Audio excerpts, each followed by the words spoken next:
नमस्कार दर्शक बंधु शुभ संध्या एबीएस चैनल स्वागत जनाऊँगी आपण को। आज हूँ 11 तारिख रविवार। आज मु आपण पाखक देश तथा विदेशर बछा बछा गुरुत्वपूर्ण खबरटी को नहीं आसी जो खबर गुड़िक आपण जानिबा निहाती दरकार। वीडियोटी को शेष पर्यंत देखंतु। जदि ये चैनल को नुआ करी देखुचंती दयाकोरी सब्सक्राइब करी पाखरे थिबा बेल आइकन को दबाई दियंतु। तो डेरी न करी एबे खबर उपर नजर पकांतु।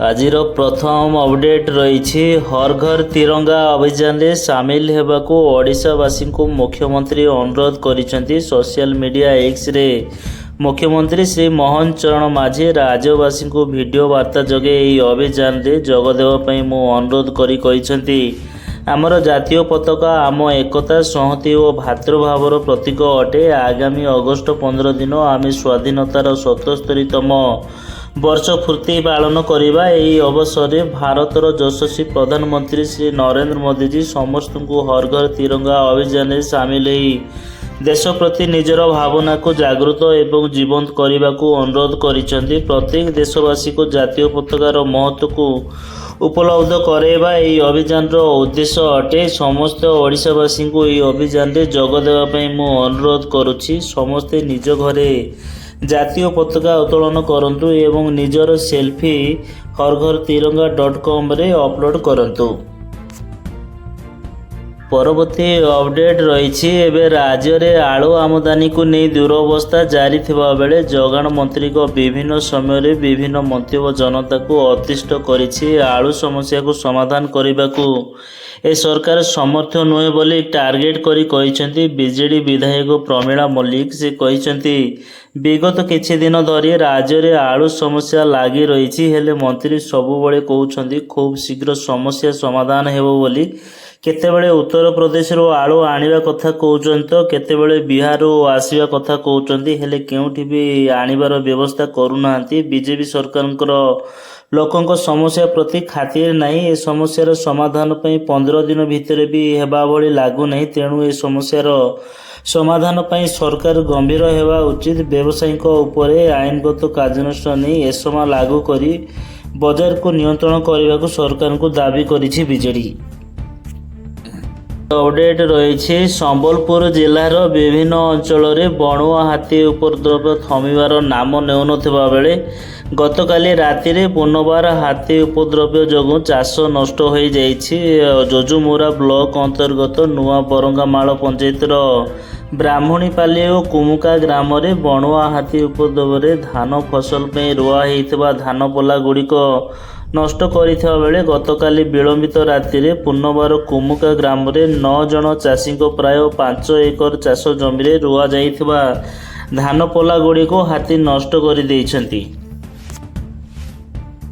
परवर्ती अपडेट रही फिजी न्यूजीलैंड और तिमोर लेस्टे गत शेष होगा पर राष्ट्रपति द्रौपदी मुर्मू नवा दिल्ली अभिमुखे यात्रा करिसेंती। तांको गस्तरे शेष पर्याय राष्ट्रपति तिमोर लेस्टे गस्त करथिले जेउठारे तांको देशर सर्वोच्च बेसामरिक सम्मान grand collar of the order of Timor Leste प्रदान करा जायथिला।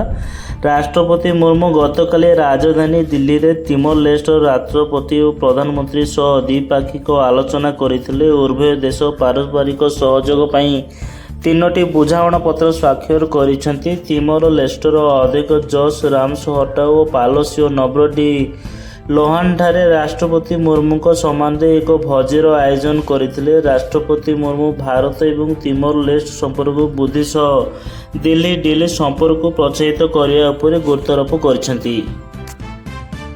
अपडेट रही बांग्लादेश रे हसीना सरकार पतन एवं नवा अंतरीण सरकार गठन हेबा परे बांग्लादेश प्रधान विचारपति ओबेदुल हसन आज इस्तीफा देइछंती। दंगाकारी प्रबल चापरे ओबेदुल इस्तीफा देवाई बाध्य होइछंती। 65 वर्षीय विचारपति ओबेदुल आज संध्यारे राष्ट्रपति मोहम्मद शाहबुद्दीन को तांको इस्तीफा पत्र पठेइछंती। प्रधान विचारपति को इस्तीफा पत्र आईन मंत्रणालय पहुंची सारी बोली देशर संसदीय व्यापार परामर्शदाता ऑफिस नजरूम एक वीडियो वार्ता दे स्पष्ट करिसेंती।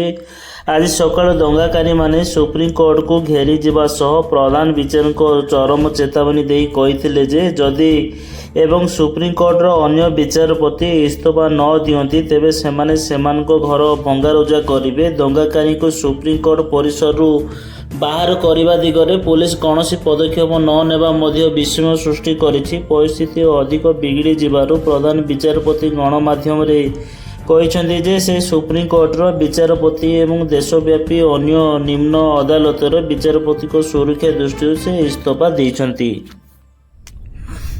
ପରବର୍ତ୍ତୀ ଅପଡେଟ୍ ରହିଛି ବାଂଲାଦେଶରେ ଅନ୍ତରୀଣ ସରକାର ଗଠନ ସତ୍ତ୍ୱେ ହିଂସାକାଣ୍ଡ ଜନିତ ପରିସ୍ଥିତିରେ ସୁଧାର ଆସିନାହିଁ।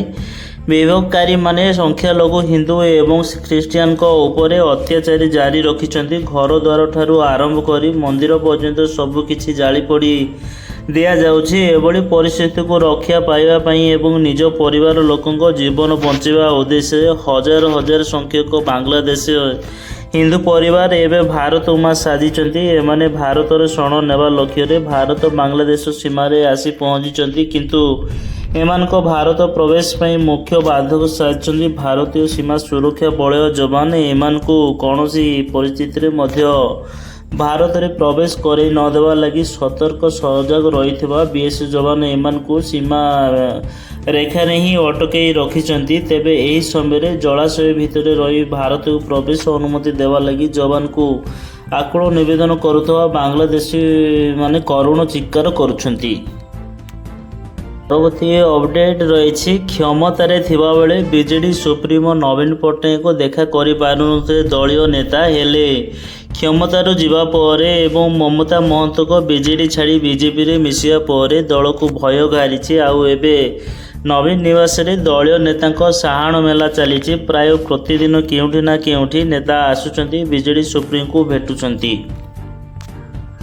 ଅପଡେଟ୍ ରହିଛି ଆସନ୍ତା ଡିସେମ୍ବର 4 ତାରିଖରେ ଭାରତୀୟ ନୌସେନା ଦିବସ ପାଳନ ହେବ। ଏଥିପାଇଁ ଭାରତୀୟ ନୌସେନା ପକ୍ଷରୁ ପ୍ରାରମ୍ଭିକ ପ୍ରସ୍ତୁତି ଆରମ୍ଭ ହୋଇଥିବା ବେଳେ ଚଳିତ ବର୍ଷ ଓଡ଼ିଶାରେ ପୁରୀ ସମୁଦ୍ର ତଟରେ ଏହି ସ୍ୱତନ୍ତ୍ର କାର୍ଯ୍ୟକ୍ରମ ଅନୁଷ୍ଠିତ ହେବ। ଏଥିପାଇଁ ଭାରତୀୟ ନୌସେନାର 5ଟି ଜାହାଜ ପୁରୀ ସମୁଦ୍ର ତଟରେ ପହଞ୍ଚି ସ୍ଥିତି ଅନୁଧ୍ୟାନ କରୁଛି। ପୁରୀ ସମୁଦ୍ର ଉପକୂଳରେ ପହଞ୍ଚିଛି ଭାରତୀୟ ନୌସେନାର ଏକାଧିକ ଯୁଦ୍ଧ ଜାହାଜ। ଆସନ୍ତା ଡିସେମ୍ବର 4 ତାରିଖରେ ପୁରୀ ସମୁଦ୍ର କୂଳରେ ଅନୁଷ୍ଠିତ ହେବ ନୌସେନା ଦିବସ। ଭାରତୀୟ ନୌସେନାର ବିଭିନ୍ନ ଜାହାଜ ଏଠାରେ ରହି ବିଭିନ୍ନ କଳା କୌଶଳ ପ୍ରଦର୍ଶନ କରିବେ। ବାୟୁସେନାର ବିଭିନ୍ନ ଯୁଦ୍ଧ ବିମାନ ଏୟାର ଶୋ କରିବା ସହ କମାଣ୍ଡୋମାନେ ମଧ୍ୟ ଏହି ଅବସରରେ ବିଭିନ୍ନ ଯୁଦ୍ଧର କଳା କୌଶଳ ପ୍ରଦର୍ଶନ କରିବେ। ଭାରତୀୟ ନୌସେନା ମଧ୍ୟ ଏହି ଅବସରରେ ନିଜର ପରାକାଷ୍ଠା ପ୍ରଦର୍ଶନ କରିବେ। ରାଷ୍ଟ୍ରପତି ଦ୍ରୌପଦୀ ମୁର୍ମୁ ମଧ୍ୟ ଏହି କାର୍ଯ୍ୟକ୍ରମରେ ଯୋଗଦେବା ନେଇ ସ୍ଥିର ହୋଇଥିବା ବେଳେ ସାଧାରଣ ଲୋକମାନେ ସମୁଦ୍ର କୂଳରେ ଉପସ୍ଥିତ ରହି ନୌସେନା ଦିବସରେ ବିଭିନ୍ନ କଳା କୌଶଳ ଦେଖି ଅଭିଜ୍ଞତା ହାସଲ କରିପାରିବେ। ପରବର୍ତ୍ତୀ ଅପଡେଟ୍ ରହିଛି ଜଙ୍ଗଲରୁ ମଣିଷର ଖପୁରି ସହ ସାଇକେଲ ଉଦ୍ଧାର। ଗଞ୍ଜାମ ଜିଲ୍ଲା ପାଟପୁର ଥାନା ପଦ୍ମପୁର ପଞ୍ଚାୟତ ଅଧୀନସ୍ଥ ବୃନ୍ଦାବନପୁର ଗ୍ରାମ ନିକଟ ଜଙ୍ଗଲରୁ ରବିବାର ଭୋରୁ ମଣିଷର ଖପୁରି ସହ ସାଇକେଲ ଉଦ୍ଧାର କରିଛି ପାଟପୁର ପୋଲିସ। ଗତକାଲି ଗ୍ରାମର କିଛି ଲୋକ ନିକଟସ୍ଥ ଜଙ୍ଗଲ ସଫା କରୁଥିବା ସମୟରେ କିଛି ଲୋକ ଏକ ଖପୁରି ଓ ଲେଡିଜ୍ ସାଇକେଲ ପଡ଼ିଥିବା ଦେଖିବାକୁ ପାଇଥିଲେ। ଏନେଇ ଲୋକେ ଗ୍ରାମକୁ ଆସି ଜଣାଇବା ପରେ ପାଟପୁର ପୋଲିସକୁ ଖବର ଦେଇଥିଲେ। ଖବର ପାଇ ପାଟପୁର ପୋଲିସ ବୃନ୍ଦାବନପୁର ଗ୍ରାମରେ ପହଞ୍ଚି ଖପୁରି ସହ ସାଇକେଲ ଉଦ୍ଧାର କରିବା ସହ ତଦନ୍ତ କରିଥିବା ଦେଖିବାକୁ ମିଳିଛି। ତେବେ ସାଇକେଲଟି ଲେଡିଜ୍ ସାଇକେଲ ହୋଇଥିବା ହେତୁ କଙ୍କାଳଟି ମଧ୍ୟ ଯୁବତୀଙ୍କ ହୋଇଥିବା ସନ୍ଦେହ କରାଯାଇଛି। ପରବର୍ତ୍ତୀ ଅପଡେଟ୍ ରହିଛି ଆଉ ଦିନ କେଇଟା ପରେ ସ୍ୱାଧୀନତା ଦିବସ। ଏନେଇ ଆଜାଦୀ କା ଅମୃତ ମହୋତ୍ସବ ଅଧୀନରେ ସାରା ରାଜ୍ୟ ବ୍ୟାପୀ ହର ଘର ତିରଙ୍ଗା ଅଭିଯାନ ଅନୁଷ୍ଠିତ ହେବ। ଦେଶ ସ୍ୱାଧୀନତାର 78 ବର୍ଷ ପାଳନ ଅବସରରେ ଅଗଷ୍ଟ 13 ତାରିଖରୁ 15 ତାରିଖ ପର୍ଯ୍ୟନ୍ତ ପ୍ରତ୍ୟେକ ଘରେ ତ୍ରିରଙ୍ଗା ପତାକା ଉଡ଼ାଇ ଭାରତର ସ୍ୱାଧୀନତା ଦିବସ ପାଳିବାକୁ ଉତ୍ସାହିତ କରିବା ଏହି ଅଭିଯାନର ମୁଖ୍ୟ ଉଦ୍ଦେଶ୍ୟ। ଏହି ପରିପ୍ରେକ୍ଷୀରେ ଗଞ୍ଜାମ ଜିଲ୍ଲା ଛତ୍ରପୁର ବ୍ଲକ ଅନ୍ତର୍ଗତ ଚମାଖଣ୍ଡିଠାରେ ମିଶନ ଶକ୍ତିର ମହିଳାମାନଙ୍କ ଦ୍ୱାରା ସିଲେଇ କରାଯାଉଛି ତ୍ରିରଙ୍ଗା ପତାକା। ଚମାଖଣ୍ଡି ପଞ୍ଚାୟତର ଧରିତ୍ରୀ ଉତ୍ପାଦକ ଗୋଷ୍ଠୀର ମହିଳାମାନଙ୍କ ଦ୍ୱାରା ସିଲେଇ ଚାଲିଛି ତ୍ରିରଙ୍ଗା ପତାକା। ଗୋଷ୍ଠୀର 30 ଜଣ ମହିଳା ଲାଗି ପଡ଼ିଛନ୍ତି ଏହି କାମରେ। ଗଞ୍ଜାମ ଜିଲ୍ଲା ପ୍ରଶାସନ ପକ୍ଷରୁ ପ୍ରାୟ 24ଟି ବ୍ଲକ ସ୍ତରୀୟ ମହାସଂଘ ଓ ଗୋଟିଏ ଜିଲ୍ଲାସ୍ତରୀୟ ମହାସଂଘର 100 ଟେଲରିଂ ୟୁନିଟ୍କୁ 4,50,000 ତ୍ରିରଙ୍ଗା ପତାକା ସିଲେଇ କରିବା ପାଇଁ ଦିଆଯାଇଛି। ଅପଡେଟ୍ ରହିଛି ଓଡ଼ିଶା ସ୍ୱାର୍ଥ ସମ୍ବଳିତ ବିଭିନ୍ନ ପ୍ରସଙ୍ଗ ଉପରେ କେନ୍ଦ୍ରମନ୍ତ୍ରୀମାନଙ୍କ ସହ ଆଲୋଚନା। ଖାଦ୍ୟ ଯୋଗାଣ ଓ ଖାଉଟି କଲ୍ୟାଣ, ବିଜ୍ଞାନ ଓ ବୈଷୟିକ ବିଜ୍ଞାନ ମନ୍ତ୍ରୀ ଶ୍ରୀ କୃଷ୍ଣଚନ୍ଦ୍ର ପାତ୍ର 4 ଦିନିଆ ଦିଲ୍ଲୀ ଗସ୍ତ କରିଛନ୍ତି। ସେଠାରେ ମନ୍ତ୍ରୀ ଶ୍ରୀ ପାତ୍ର କେନ୍ଦ୍ର ଏବଂ ମନ୍ତ୍ରୀମାନଙ୍କ ସାକ୍ଷାତ କରିବା ସହ ରାଜ୍ୟ ସ୍ୱାର୍ଥ ସମ୍ବଳିତ ବିଭିନ୍ନ ପ୍ରସଙ୍ଗ ଉପରେ ଆଲୋଚନା କରିଛନ୍ତି। କେନ୍ଦ୍ର ରେଳମନ୍ତ୍ରୀ ଶ୍ରୀ ଅଶ୍ୱିନୀ ବୈଷ୍ଣବଙ୍କୁ ଶ୍ରୀ ପାତ୍ର ଦିଲ୍ଲୀ ସ୍ଥିତ ରେଳ ଭବନରେ ଭେଟିବା ସହ ରାଜ୍ୟରେ ରେଳ ଯୋଗାଯୋଗ ସୁଦୃଢ଼ୀକରଣ ଉପରେ ବିସ୍ତୃତ ଭାବେ ଆଲୋଚନା କରିଥିଲେ। ଢେଙ୍କାନାଳରୁ ଜୋରନ୍ଦା, ଜୋରନ୍ଦାଠାରୁ କପିଳାସ, କପିଳାସରୁ ଯାଜପୁର ରୋଡ୍ ସହ ରେଳ ସଂଯୋଗ ବ୍ୟବସ୍ଥା କରିବା ପାଇଁ ଅବଗତ କରିଥିଲେ। ମାନ୍ୟବର ପ୍ରଧାନମନ୍ତ୍ରୀ ଶ୍ରୀ ନରେନ୍ଦ୍ର ମୋଦିଙ୍କ ଦିଗ୍ଦର୍ଶନ ଓ ଓଡ଼ିଶାର ବିକାଶକୁ ତ୍ୱରାନ୍ୱିତ କରିବା ପାଇଁ ସମର୍ପିତ ଓ ନିଶ୍ଚିତ ଭାବେ ଓଡ଼ିଶାର ମୁଖ୍ୟମନ୍ତ୍ରୀ ଶ୍ରୀ ମୋହନ ଚରଣ ମାଝୀଙ୍କ ପ୍ରତ୍ୟେକ ତତ୍ତ୍ୱାବଧାନରେ ରାଜ୍ୟରେ ରେଳ ସଂଯୋଗୀକରଣର ଆହୁରି ଉନ୍ନତି ହେବ ବୋଲି ରେଳମନ୍ତ୍ରୀ ଅବଗତ କରିଥିଲେ। ପରବର୍ତ୍ତୀ ଅପଡେଟ୍ ରହିଛି ଅନୁପ୍ରବେଶ କରି ବେଆଇନ ଭାବେ ଓଡ଼ିଶାରେ ରହିଥିବା ବାଂଲାଦେଶୀଙ୍କ ସମସ୍ୟା ବଢ଼ିଲା। ସେମାନଙ୍କ ପାଖରେ ଯଦି ଭାରତ ସରକାରଙ୍କ କୌଣସି ବୈଧ ପ୍ରମାଣପତ୍ର ନଥିବ ତାହେଲେ ସେମାନଙ୍କୁ ଫେରାଇ ଦିଆଯିବ। ବାଂଲାଦେଶୀ ଅନୁପ୍ରବେଶକାରୀଙ୍କୁ ନେଇ ଆଜି ଏମିତି କିଛି କହିଛନ୍ତି ଆଇନ ମନ୍ତ୍ରୀ ପୃଥ୍ୱୀରାଜ ହରିଚନ୍ଦନ। ମନ୍ତ୍ରୀ ଶ୍ରୀ ହରିଚନ୍ଦନ କହିଛନ୍ତି ଯେଉଁ ବାଂଲାଦେଶୀ ପୂର୍ବରୁ ଅନୁପ୍ରବେଶ କରିଛନ୍ତି ଓ ଏଠାରେ ବିଭିନ୍ନ ବୃତ୍ତିରେ ଅଛନ୍ତି ସେମାନଙ୍କର ଯାଞ୍ଚ ପ୍ରକ୍ରିୟା ଖୁବ୍ ଶୀଘ୍ର ଆରମ୍ଭ ହେବ। ଯେଉଁମାନଙ୍କ ପାଖରେ ଓଡ଼ିଶା କିମ୍ବା ଭାରତରେ ରହିବା ପାଇଁ ବୈଧ ପ୍ରମାଣପତ୍ର ନଥିବ ତାହେଲେ ସେମାନଙ୍କୁ ନିଜ ଦେଶକୁ ପ୍ରତ୍ୟାର୍ପଣ କରିବାର ବ୍ୟବସ୍ଥା କରାଯିବ ବୋଲି ମନ୍ତ୍ରୀ କହିଛନ୍ତି। ପରବର୍ତ୍ତୀ ଅପଡେଟ୍ ରହିଛି ପୁଲିସ ଉପରକୁ ଗୁଳିମାଡ଼ କରି ଖସି ଯିବାକୁ ଉଦ୍ୟମ କରୁଥିବା ଜଣେ ଗୋରୁ ମାଫିଆଙ୍କ ପୁଲିସର ପାଲଟା ଜବାବରେ ଆହତ ହୋଇଛନ୍ତି। ତାଙ୍କର 2 ଗୋଡ଼ରେ ଗୁଳି ବାଜିଛି। ତାଙ୍କୁ କଟକ ବଡ଼ ଡାକ୍ତରଖାନାକୁ ସ୍ଥାନାନ୍ତର କରାଯାଇଛି। ଏ ଗୋରୁ ମାଫିଆ ଜଣକ ସାନ୍ତରାପୁର ଅଞ୍ଚଳର ବୋଲି ଜଣାପଡ଼ିଛି। 3ଟି ପିକଅପ୍ରେ ଗୋରୁ ଚାଳନା କରାଯାଉଥିଲା। ହରିଚନ୍ଦନପୁର ଥାନା କୋଲାଡ଼ି ବଣି ଗାଁ ନିକଟରେ ପୁଲିସ ସେମାନଙ୍କୁ ଅଟକାଇଥିଲା। ଏହାପରେ ସେମାନେ ପୁଲିସ ଉପରକୁ ଗୁଳି ଚଳାଇଥିଲେ। ଗୋରୁ ମାଫିଆଙ୍କ ଗୁଳିରେ 2 ଜଣ ପୁଲିସ କର୍ମଚାରୀ ଆହତ ହୋଇଥିଲେ। ଏହାର କଡ଼ା ଜବାବ ଦେଇଥିଲା ପୁଲିସ। ପୁଲିସ ଗୋରୁ ମାଫିଆଙ୍କ ଉପରକୁ ଗୁଳି ଚଳାଇଥିଲା। ଏଥିରେ ଜଣେ ଗୋରୁ ମାଫିଆ ଆହତ ହୋଇଛନ୍ତି। ପୁଲିସ 3ଟି ଯାକ ଗୋରୁ ଭର୍ତ୍ତି ପିକଅପ୍ ଭ୍ୟାନ୍ ଜବତ କରିଥିବା ବେଳେ 5 ଜଣଙ୍କୁ ଅଟକ ରଖି ଜେରା କରୁଛି।